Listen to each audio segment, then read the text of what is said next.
সময়ের সাহসী সন্তান বীর সেনানী তোমাদের সামনে কিছু কথা বলবে। এরপর যারা ঈদের অনুষ্ঠানে যারা ফটোশুট করে পুরস্কার পেয়েছে তাদের হাতে পুরস্কার করে দেবে।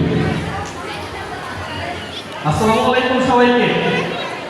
সবাইকে ভালো আছি? আজকে কি পয়লা বৈশাখ? তরুণ এক ঝাঁক শিশু যারা এমন একটা বাংলাদেশের কল্পনা করবে, আমি কি বলি যে ভাইয়া অনেক কথা বলতেছে আমাদেরকে নিয়ে যে আমরা অনেক কিছু করেছি। আসলে এটা কেন করেছিলাম? আমি এমন একটা অধিকার আদায় করার জন্য। তারপরে 90 যুদ্ধ হয়েছে, একটা গণঅভ্যুত্থান হয়েছে, কেন? ভোটাধিকার পাওয়ার জন্য। তো একটা সময় একটা দেশ যে তার 54 বছর স্বাধীনতা পেয়েছে, কিন্তু সে কখনো আন্দোলন থামাতে পারে নাই। সে স্বতঃস্ফূর্তভাবে তার যে উন্নয়নের বেগবান থাকার কথা সে কখনো যেতে পারে নাই। এই যে বারবার হোঁচট খাওয়া, তখন মনে হলো যে আমি নিজে প্রাইভেট ইউনিভার্সিটি স্টুডেন্ট, তো আমার আসলে কোঠা আসলে আমার খুব একটা বদার করে না, সমস্যা হয়ে দাঁড়ায় না। কিন্তু যখন আমি দেখি যে একটা সরকার ব্যবস্থা, একটা রাষ্ট্র ব্যবস্থা এতটা ভঙ্গুর, যে ভঙ্গুর অবস্থায় আমার বন্ধু চিন্তা করে যে এই দেশে থেকে কোনো উপায় নাই, আমাকে বিদেশ পাড়ি দিতে হবে, আমার ভবিষ্যৎ নাই এই দেশে, তখন মনে হয় যে এই দেশটার ভবিষ্যৎ আসলেই খারাপ দিকে যাচ্ছে।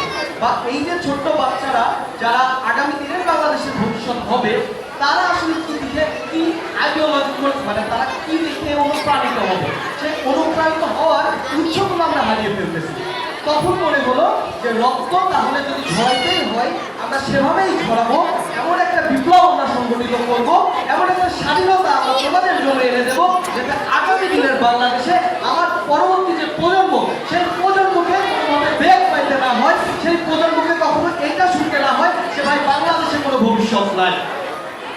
সেই জায়গা থেকেই আসলে আমাদের এই যুদ্ধটা করা। তা এখন আসলে কেন যে সংকট আমরা দেখেছিলাম, এখন আমার মনে হয় যে হয়তো বাংলাদেশ সেদিকেই যাচ্ছে। যখন আমরা তোমাদেরকে দেখি, এই শিশুদেরকে যখন আমরা দেখি, তখন মনে হয় যে হয়তো আমাদেরকে আর কখনো আফসোস করতে হবে না যে আমরা ওদের জন্য কোনো ভালো দেশ রেখে যেতে পারি নাই। যে স্বাধীনতা আমরা এনে দিয়েছি সেটা ভোগ আমরা করতে চাই না, আমরা এখনো সংস্কার নিয়ে কাজ করছি। আমরা চাই রেজলিউশন আমার জীবন যৌবনটা পুরোটাই যায়, আমার জীবনের বার্ধক্য অবধিও যদি যাওয়া লাগে পুরোটা কাজ করে যাওয়ার জন্য আমি আমার দেশের জন্য আমার জীবনটাকে উৎসর্গ করব। এক করেছি 5ই আগস্টের আগে, তখন চিন্তা করিনি যে কখন গুলি লাগবে, কখন মরে যাব। মায়ের কাছ থেকে অনুমতি নিয়েই বেরিয়েছিলাম রাস্তায়। তো যেহেতু আমি মনে করি আমার এই 5ই আগস্টের পরের জীবনটা হচ্ছে আমার বড় জীবন, যে জীবনটা থাকার কথা ছিল না কিন্তু আছে, যেহেতু আছে এটাকে আমি তোমাদের জন্য উৎসর্গ করেছি, বিশেষ করে শিশু বাচ্চাদের জন্য উৎসর্গ করেছি। এমন একটা বাংলাদেশ আমরা বিনির্মাণ করতে চাই যে বাংলাদেশ তোমাদের জন্য একটি সুন্দর অভয়ারণ্য হবে, সুন্দর একটি শিক্ষা কেন্দ্র হবে। তার পরবর্তীতে আমরা যখন কাজ করতে গিয়েছি, আমরা দেখেছি সাংস্কৃতিক কর্মকাণ্ডের মাধ্যমে আমরা কিভাবে সবাইকে একত্রিত করতে পারি। হঠাৎ আমার পরিচয় হয় ভাইয়ার সাথে, আর তখনই আমি যখন সহজপাঠ স্কুল সম্পর্কে জানতে পারি, আমি অনেক অবাক হই। এবং আজকের দিনটা আমার এখানে থাকার কথা ছিল না, আমাদের এমনিতে অনেকগুলো প্রোগ্রাম থাকে।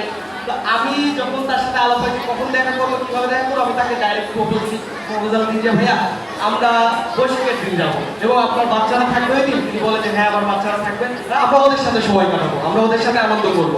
তা আমি যখন ওখানে বসে ওই নাচটা দেখতেছিলাম, তখন বলতেছি যে আমি না আমার ছোটবেলায় ফিরে গেছি, ছোটবেলাতে এরকম এই বিষয়গুলো ছিল, কিন্তু তখন স্টিল একটা শঙ্কা মনের মধ্যে থাকতো যে এই সাংস্কৃতিক অনুষ্ঠান হবে একটা নির্দিষ্ট রাজনৈতিক দলকে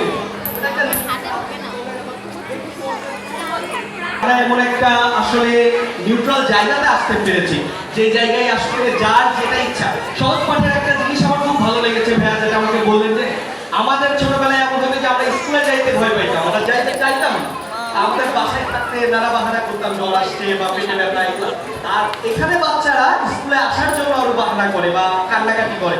এই যে একটা চেঞ্জ, একটা মনস্তাত্ত্বিক জায়গা থেকে একটা পরিবর্তন আনা, এটা হয়তো সহজ ছিল না। তার এই জার্নির জন্য আমি মনে করি সবার একটা করতালি দেওয়া উচিত। এই জার্নিটা অনেক বড় ছিল অবশ্যই। এবং আমি এখন আশা করি, আমি প্রত্যেকটা আশাবাদী তাকে দেখে এবং তোমাদেরকে দেখে, যে তোমরা সবাই মিলে, আমরা সবাই মিলে আগামীতে এই সহজ পাঠকে এমন জায়গায় নিয়ে যাব, বাংলাদেশের বিভিন্ন প্রান্তে ছড়িয়ে দেওয়ার মাধ্যমে আমরা যে সত্যটা দেখি বাংলাদেশের এই যে প্রজন্মটা, এই প্রজন্মটা যারা আগামী দিনের বাংলাদেশের হাল ধরবে, তারা এমন একটি সুস্থ পরিবেশে বড় হবে, সেই পরিবেশটা যাতে তৈরি করার ক্ষেত্রে সহজ পাঠের একটা বড় ভূমিকা থাকে অল ওভার বাংলাদেশ, সেই শব্দটা আমি দেখি ইনশাআল্লাহ। তো আমি আর কথা বাড়াবো না, তোমাদের আরো অনেক পারফরমেন্স আছে ইনশাল্লাহ, সেগুলো আমরা উপভোগ করবো। আর সবাইকে অনেক ধন্যবাদ, সেই সাথে সবাইকে পহেলা বৈশাখের শুভেচ্ছা, শুভ নববর্ষ সবাইকে। সবাই ভালো থাকবেন, আসসালামু আলাইকুম। অশেষ ধন্যবাদ। একটা জিনিস লক্ষ্য করেছো, যেমন চেতনা তেমন কথা বলার স্পিড, তাই না? এই যে কথা বলার যে স্পিড, গতি, এগুলো কিন্তু এমনি হয় না, এগুলো বিশ্বাস থেকে হয়। কারণ সে বিশ্বাস করে যে আমি দেশের জন্য প্রাণ দেব, দেশের কল্যাণের জন্য, ভালোর জন্য। যতদিন না পর্যন্ত দেশে শান্তি আসে ততদিন পর্যন্ত আমার জীবনটা বিলিয়ে দেবে। তাদের বিশ্বাস যে 5ই আগস্ট তো আমি মরে যেতেই পারতাম, এখন বেঁচে আছি বোনাস, এখন মানুষের জন্য জীবন দেব। এই যে নির্লোভ, এই বিষয়টা আমাদের জন্য, তোমাদের জন্য, সবার জন্য অনেক চমকিত করে, আমাদেরকে উদ্বেলিত করে। কারণ মানুষ সত্যি সত্যি মানুষ তখনই হয় যখন সে মারা যায়। মারা যাওয়ার পর যখন মানুষকে মনে রাখে তখনই সে মানুষ। যতদিন সে বেঁচে থাকে সেটা তার প্রকৃত আয়ু না। মৃত্যুর পরে যতদিন মানুষ তাকে মনে রাখে সেটাই তার প্রকৃত আয়ু। এবং এই ছেলেগুলো এইভাবেই কিন্তু লড়াই করছে।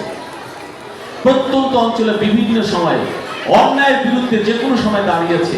ওই যে বললাম, বাঙালি জাতি সাহসী জাতি, সে ক্ষুদিরাম, সূর্য সেন, বাঘাযতীন, 52, 71, 90, 24 এক সূত্রে গাথা।